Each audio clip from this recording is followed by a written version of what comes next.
Un grand merci à vous toutes et à vous tous pour votre fidélité au boulevard du Compas tous les dimanches 13h-16h en compagnie de votre serviteur Michel Marchand. Mais nous sommes à l'heure de la rubrique Un acteur à l'honneur, rubrique habituellement présentée par Venise Fiacre qui malheureusement aujourd'hui est retenue ailleurs et je me fais un plaisir de la remplacer ici aujourd'hui.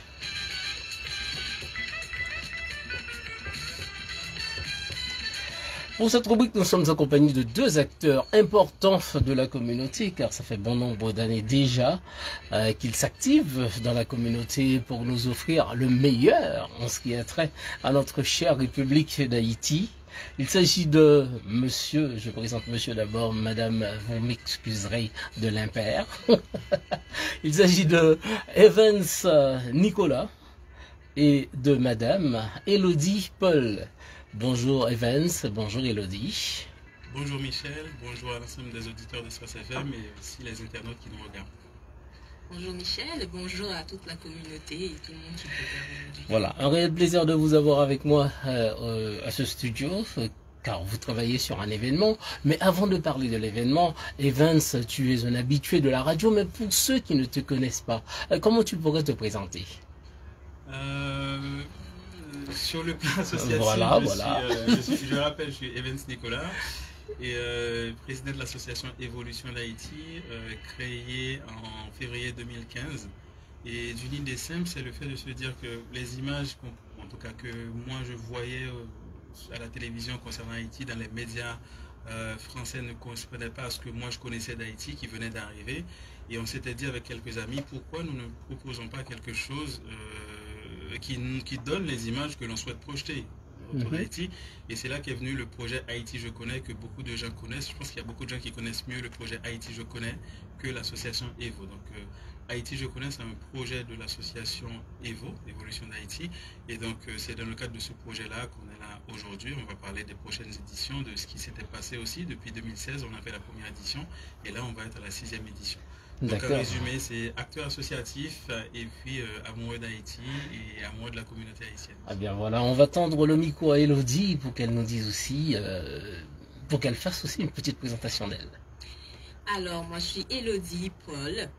J'ai rencontré Evans, même pas sur le sujet de l'association, par hasard. Et suite à une belle conversation sur Haïti, sur nos points communs en tant que jeune haïtien en France, il m'a entraîné dans cette association que j'y suis depuis 2016 ou 2017 je pense. Je suis trésorière de l'association et avec Evans, c'est toujours un plaisir pour moi d'organiser les éditions de Haïti Je Connais. J'étais pas là aux premières éditions. Mais j'ai participé, je pense, à partir de la deuxième. Voilà, depuis la 2e édition, c'est un plaisir pour moi d'organiser cet événement avec Evans et tous les autres membres de l'association ainsi que les bénévoles. C'est un plaisir pour moi aussi de mettre ma main à la pâte pour promouvoir cette belle image d'Haïti et d'apporter cette image positive quand on voit tout ce qui se passe et tout ce qui circule sur Haïti. Donc voilà, je le fais avec plaisir et je pense que tous les membres, tous les bénévoles d'Evo le font avec plaisir, de tout cœur.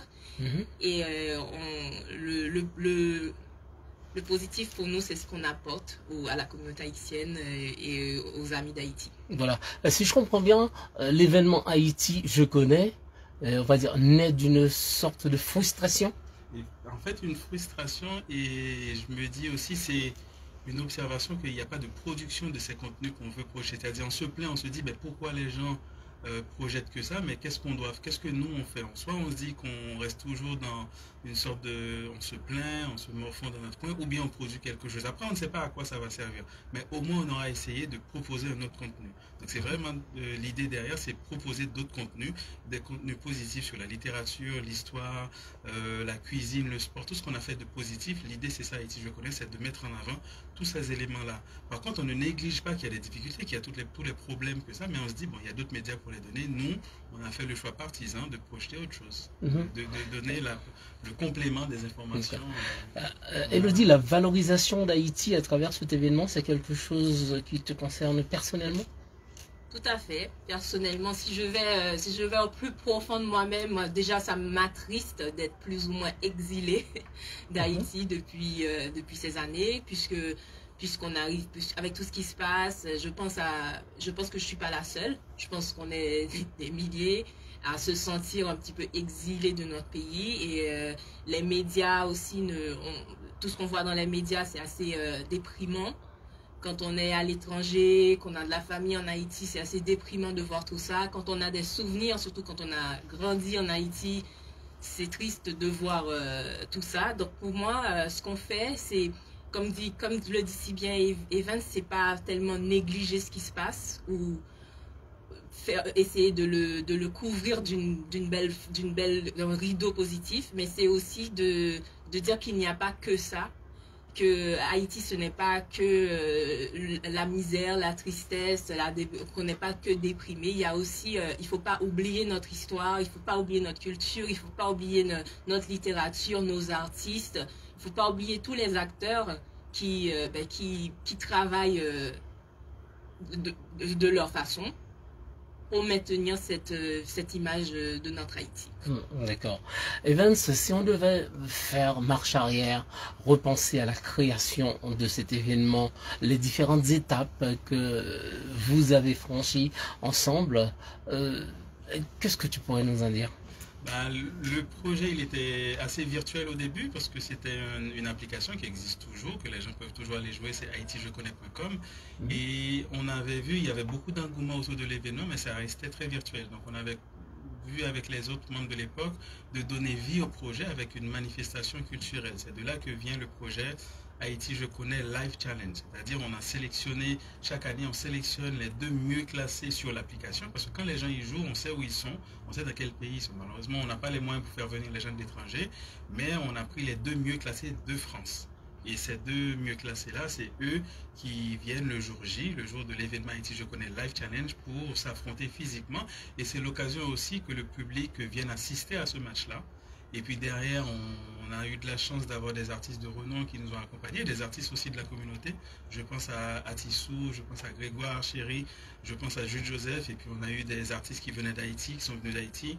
Darlene Descar, on a eu aussi Emeline Michel, Bitova Oba, BIC. Et cette année, bon, on va en parler tout à l'heure, mais on a l'occasion d'avoir Bello. Donc tout ça pour dire que le projet vient effectivement de faire communauté. Et puis aussi, on avait vu dans la communauté, il y avait beaucoup d'activités qui concernaient plus les adultes. Par exemple, tous les bals où on peut aller, c'est toujours des choses qui commencent les activités commencent à 22h, 23h. Ça, c'est quand ça commence tôt. Et donc là, on voulait aussi d'avoir un événement familial où les gens peuvent venir en famille et profiter de l'événement. C'est pour ça que volontairement, on commence toujours l'événement autour de 18h, 18h30. Donc cette année, ce sera 18h30 vrai, 18h30. Donc c'est pour que les gens peuvent venir en famille, que les enfants peuvent venir. Et puis aussi, on a ajouté dans la programmation un match des enfants aussi. C'est-à-dire il y a un match des enfants de 8 à 12 ans. C'est des enfants qui sont nés ici pour la plupart et qui découvrent Haïti via ce jeu-là. Et franchement, c'est l'une des motivations que j'ai. Parce que je me rappelle, on a fait la première édition en 2016. Et donc là, ça va faire presque 9 ans. Je me rappelle, les enfants d'alors, ils sont maintenant adolescents. Et jusqu'à présent, je me rappelle encore des questions que je leur avais posées à l'époque. Et ça me fait vraiment plaisir de dire, bon, au moins ça, c'est resté. Et puis on essaye, bon, grâce à ça, ils ont appris quelque chose. Peut-être qu'ils en ont parlé dans leur entourage. Et donc, c'est une source de motivation pour nous. Mais c'est un long chemin parcouru, mais on essaie d'améliorer d'année en année. Et puis, garder cette flamme pour les enfants, pour les familles, et d'offrir à la communauté une activité familiale où ils peuvent passer un excellent moment. Tout à fait. Elodie, est-ce qu'il y a un souvenir que tu as en tête, quelque chose que tu pourrais nous raconter, qui t'a marqué, je veux dire, lors d'une édition, ou bien sur plusieurs éditions? Par exemple, la dernière édition, il y a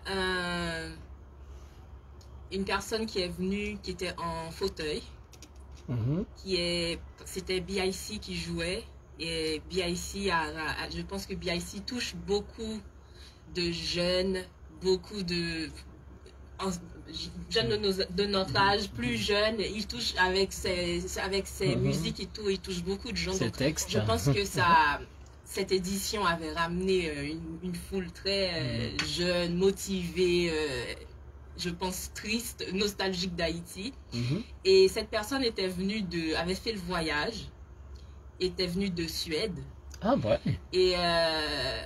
Et ça m'avait touché BIC qui avait pris son temps pendant le concert, qui était descendu accueillir cette personne et lui donner cet espace et apprécier aussi le fait que qu'il ait fait le voyage pour lui. Et ça, je me dis, ça c'est un moment, pour moi c'était un moment très fort. Il y en a eu d'autres, hein. Ouais. Les enfants aussi, j'adore pendant les éditions, les enfants qui sont là. Il y avait une édition où les enfants étaient en Carabela, et ça c'était vraiment c'était beau parce que c'est des enfants qui n'ont jamais été en Haïti, mais à travers leurs parents, à travers l'événement, qui ont eu, ça m'a fait penser à Haïti époque carnaval. Ouais. Donc voilà, pour moi il y a des moments, c'est un bon moment convivial, le fait de venir en famille, donc de ramener les enfants à cet événement, parce qu'il n'y en a pas beaucoup. Et on n'a pas les moyens d'aller en Haïti tout le temps, donc c'est bien, je trouve, que les enfants d'Haïtiens qui grandissent en Haïti voient qu'il y a vraiment une communauté en dehors de l'église ou bien les anniversaires ou les trucs qu'ils font d'habitude, mais qui a cette communauté haïtienne, ce mouvement haïtien où tout le monde, parce que je pense qu'il y a plein de gens qui se rencontrent, qui se voient pas, peut-être pas tout le temps, mais je trouve que c'est très important. De maintenir cette sensation de communauté, d'appartenance, et voilà. C'est bien ce genre de souvenirs. Est-ce que au fil des ans, on sent que l'engouement grandit envers cet événement Haïti, je connais? Oui, je peux dire oui. Pour rappel, je me rappelle les premières éditions. Je me rappelle, on faisait l'événement, je pense qu'il y avait plus de bénévoles que de participants, parce que c'était dans un petit restaurant, à Sydney, tout ça, je me rappelle. Et quelques personnes qui étaient là à l'époque et qui regardent maintenant, on a pu remplir des salles où on ne peut plus accueillir le public parce qu'on arrête les ventes l'année dernière, c'est ce qui nous était arrivé. On sent qu'il y a un engouement et puis les gens demandent aussi. À chaque fois, même parfois, il y a des gens que je vois, je vais un peu à gauche parce que je sais la question va venir, quand est-ce qu'on va faire l'événement? Parce que là, je me rappelle, on avait fait la 2023, l'année dernière, on n'a pas fait. Après, pour des raisons familiales et puis les situations de chacun changent aussi, on ne peut pas garder la même cadence, mais on veut toujours offrir quelque chose de qualité. Et donc, du coup, on ne peut pas faire à la même fréquence qu'on faisait avant. Mais le public est toujours demandeur. Et puis, je pense qu'on voit aussi l'engouement sur les réseaux sociaux par rapport quand on annonce l'événement, les gens répondent présents. Et j'espère que cette année, pareil, ils répondront présents pour la manifestation. C'est un événement attendu. Il y a un thème central pour chaque édition? Non, pas vraiment. Thème central, on reste toujours sur les mêmes idées de base, c'est-à-dire c'est des questions positives sur Haïti. Après, on a toujours presque les mêmes éléments, c'est-à-dire il y a un artiste, on essaie toujours de varier. Pour l'instant, on n'a pas fait deux artistes, on n'a jamais fait un artiste deux fois. On essaie toujours de varier, d'amener de la nouveauté. Et puis cette année, on aura aussi de la danse. Alors, on va justement parler de cette année. On va dire que le thème, quand même, il y a un thème, c'est nos 10 ans. Oui, d'accord. Oui, ça j'allais l'ajouter. Effectivement, c'est les 10 ans de l'association. On va même changer le format. Les 10 ans de Evo. Les 10 ans de l'association Evo, mais c'est la 6e édition de Haïti, je connais. Et juste pour préciser aussi, on va changer aussi le format cette année, parce qu'on va mettre en avant beaucoup d'acteurs qui nous ont accompagnés depuis le début de la naissance d'Evo, et aussi mettre en avant les anciens gagnants aussi des éditions précédentes. Super. C'est-à-dire, au lieu de faire le match entre les deux mieux classés de l'application, on va faire un match entre 3 anciens gagnants et 3 personnalités de la communauté haïtienne. Ah ouais. Donc, qui représentent un peu le secteur associatif. Je pense qu'il y a des gens que tu dois connaître très bien. Peut-être. Il y a Romel. Ah oui, l'excellent Romel. Il y a Romel, il y a aussi Audeline de la Fédé qui fera partie de l'autre équipe. Et puis notre ami qui s'appelle Josué aussi, qui sera dans cette équipe-là. Cette équipe-là va affronter les 3 gagnants des 6 gagnants. Des gens qui font partie de la crème de la communauté haïtienne de France. On va voir comment le match va se terminer, mais bon. C'est bien. Donc, on va élargir un peu sur le programme. Donc, à part ces participants, ces gagnants, c'est quel jour, à quelle heure? Donne-nous tout, en fait. Qui c'est qui prend la parole? Elodie, d'accord. Alors, on vous attend tous le samedi 12 avril à 18h30. 18h30. Je le répète, voilà, le 12 avril à 18h30. C'est un samedi. C'est un samedi et c'est à la mairie du 17e arrondissement. Au programme, on aura la talentueuse Laura Beaubrun pour une chorégraphie qui va rythmer la soirée avec une danse traditionnelle haïtienne. On aura les matchs des enfants et le match des adultes comme Evans l'a expliqué. On aura la dégustation de plats haïtiens et une possibilité aussi pour les gens de voir les différents stands qu'on aura sur place. Je voulais juste rajouter par rapport à nos 10 ans. Donc il y a une opération qu'on avait réalisée en 2021. C'était une cagnotte qu'on avait lancée en ligne. On avait récolté à l'époque 3 000 € et on les avait versés à 60 enseignants dans le sud d'Haïti. C'est des gens qui étaient vraiment dans des situations difficiles. Et donc là, cette année, pour nos 10 ans, on compte renouveler l'expérience. Et donc là, pour cela, on a mis en place une tombola à 5 €. Et dans le premier prix, un PC portable. Donc je remercie Pierre Elie qui nous a fait don de ce PC portable. Et puis il y aura un casque Sony Bluetooth en deuxième prix. Et puis des puzzles Haïti Je Connais en troisième prix. Donc au-delà de gagner, c'est vraiment, nous on voit comment il est difficile, on n'est pas forcément habitué avec le système de dons. Donc on a mis en place la tombola et toutes les personnes qui veulent aider, donc je ne sais pas, si une personne nous donne 50 €, on vous donnera 10 tickets de tombola. Donc pour nous c'est comme un don, mais on donne la possibilité de gagner quelque chose. Mais c'est vraiment, on souhaiterait cette année renouveler l'expérience au moins pour une centaine de professeurs. Donc on fera le tirage de la tombola ce jour-là. Donc on parlera des tickets tout à l'heure, mais sur le site de l'événement, là où on vend les tickets de l'événement, il y a aussi les tickets de tombola qui seront en vente. Mais on y tient vraiment, on souhaiterait que nos 10 ans, comme cadeau d'anniversaire d'Evo, que les jeunes nous fassent ce cadeau-là pour qu'on puisse aller aider directement ces professeurs, ces enseignants du primaire ils nous ont expliqué comment c'est, les salaires qu'ils ont, c'est vraiment difficile. C'est vraiment difficile.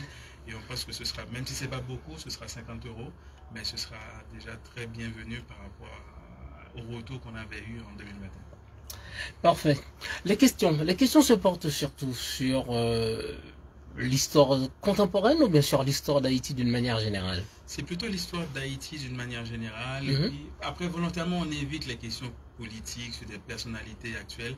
Mais c'est beaucoup sur le passé. Après, je sais pas, je pense que dans le passé, on a fait beaucoup de choses qui étaient très bien aussi.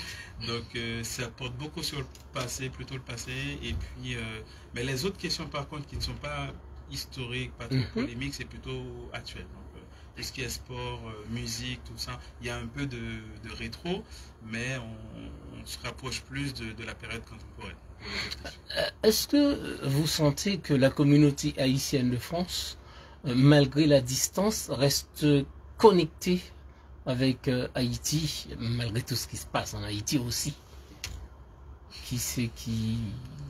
Bon, je peux donner mon... Non, à travers Haïti, je connais. Je veux dire, d'après ce que vous avez remarqué, je ne parle pas d'une manière générale. À travers Haïti, je connais. Est-ce que les personnes que vous recevez dans vos différentes éditions de Haïti, je connais, est-ce que vous voyez que ces personnes-là restent connectées avec Haïti? En tout cas, je pense qu'ils sont intéressés et ils sont à la recherche de canal pour garder cette connexion. Et je pense que Haïti Je Connais est un canal pour eux pour garder cette connexion, parce que les masses sont toujours un moment où tout le monde est vraiment studieux, ils écoutent attentivement les questions et puis après les commentaires sont toujours très bien. Et puis on essaie aussi de faire en sorte que l'événement soit instructif aussi pour les gens. C'est qu'on essaie d'avoir des questions assez élaborées. Pour les enfants, c'est assez basique, mais pour les adultes, dans la question elle-même, il y a du contenu, il y a de l'information qu'on donne volontairement, même si après, il faut que le gagnant y réponde. Mais déjà, la personne qui assiste, elle apprend quelque chose dans les questions qu'on pose. Donc, je pense que cette connexion-là, les gens, ils sont intéressés. On essaye toujours de ramener... je me rappelle d'une petite question qu'on avait posée l'année dernière, c'était le lalo que les gens mangent beaucoup. C'est comment, entre guillemets, ça s'appelle dans le langage courant, c'est-à-dire on voit que c'est l'épinard égyptien, par exemple. C'est quelque chose, il y a d'autres cultures qui l'utilisent, d'autres façons, des trucs comme ça. Donc c'est des questions comme ça qu'on essaie de ramener, des choses auxquelles on ne pense pas, mais que nous, on prend le temps pendant cette période-là de travailler sur des choses pour permettre aux gens d'apprendre. Je profite de l'occasion pour saluer Carmen's cette année, qui est un des gagnants d'une version spécifique qu'on avait fait sur la littérature haïtienne, qu'il avait gagné en 2024. Et donc c'est lui qui sera en charge de créer les questions cette année. Super, super tout ça. Donc vous recevez beaucoup d'enfants. Il y a des enfants qui participent aussi. Est-ce que les parents font un travail d'apprentissage auprès de ces enfants-là? Est-ce que vous sentez que les parents haïtiens qui ont tant soit peu de connaissances sur la culture haïtienne, est-ce que ces parents-là inculquent à leurs enfants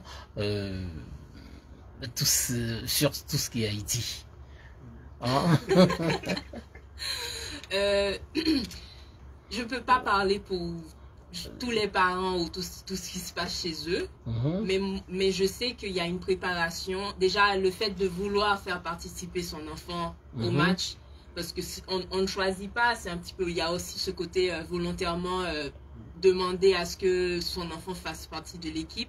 Je pense que déjà ça, c'est un peu gage de je veux que mon enfant ait cette expérience.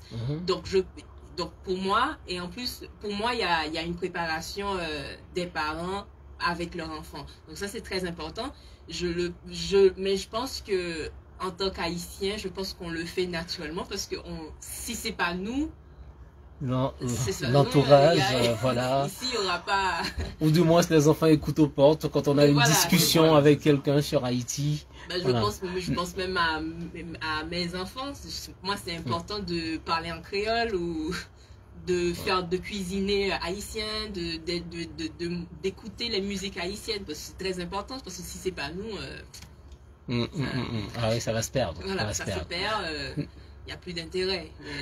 Donc, les enfants, dans leur double culture, qu'on le veuille ou non, même si les enfants sont nés ici, vu que nous, parents, sommes haïtiens, eh bien, les enfants évoluent dans cette double culture. Est-ce que à Haïti, je connais, c'est un point sur lequel vous accentuez un peu? En fait, nous, on accentue effectivement sur le côté haïtien parce qu'on dit l'enfant à son école, les vacances, tout ça, c'est dans un environnement français, surtout que maintenant, on ne peut pas emmener les enfants en Haïti, au moins pour qu'ils soient dans le bain pendant un certain temps. Donc, raison de plus aussi pour nous de mettre l'accent sur le côté Haïti dans l'événement Haïti, je le connais. C'est-à-dire, on leur dit à côté de tout ce qu'ils apprennent à l'école, ou ce qu'ils n'apprennent pas du tout autour d'Haïti, que nous, il y ait ce petit, comment dire, ce petit moment-là, qu'ils peuvent garder quelque chose. Et puis derrière aussi, ça fait le lien avec un projet qu'on a de puzzle sur Haïti, avec des personnages, des personnages haïtiens, Dessalines, Catherine Flon, et aussi des monuments tels que la citadelle, qu'on a transformé en puzzle, toujours pour créer ce lien-là, pour continuer à transmettre, même si on est dans un environnement, je pense, 90%, 95% du temps, ils sont dans le franco-français. Et là, on essaie de ramener ce petit 5% qui va peut-être à l'avenir qu'eux-mêmes, ils pourront développer plus tard. Voilà. Nous allons marquer une pause, mais avant la pause, nous allons rappeler quand même la date de l'événement, le lieu, etc. Qui c'est qui prend la parole? Allez, Elodie, vas-y, colle-toi. Nous attendons pour Haïti, je connais Live Challenge, le samedi 12 avril à 18h30 à la mairie du 17e arrondissement. Voilà, et au programme Au programme, le match quiz des enfants, le match quiz des adultes, dégustation de plats haïtiens, chorégraphie de danse traditionnelle par Laura Beaubrun et prestations musicales de Bello. Voilà. Ouais, je voulais juste préciser pour le 18h30. En fait, on le dit, mais c'est vraiment sérieux parce qu'on n'a pas la salle pendant longtemps. On a la salle jusqu'à 22h30. Et la manifestation doit terminer autour de 22h. Donc, quand on dit 18h30, c'est vraiment le mot de bienvenue sera dit à 18h30. Et les gens qui étaient là l'année dernière, si je me rappelle bien, je pense qu'on avait dit 18h30, ça a démarré 18h35. C'est-à-dire, on est vraiment. Bah, c'est bien. Profiter de l'événement. Pleinement, il faut venir à l'heure. Je pense que pour ce type d'événement, les gens font l'effort d'être à l'heure. Voilà. Et on les encourage à venir à l'heure. Voilà. Nous allons marquer une courte pause et nous allons revenir dans un instant pour la seconde partie de cette rubrique, un acteur à l'honneur. Vous êtes propriétaire d'une maison individuelle?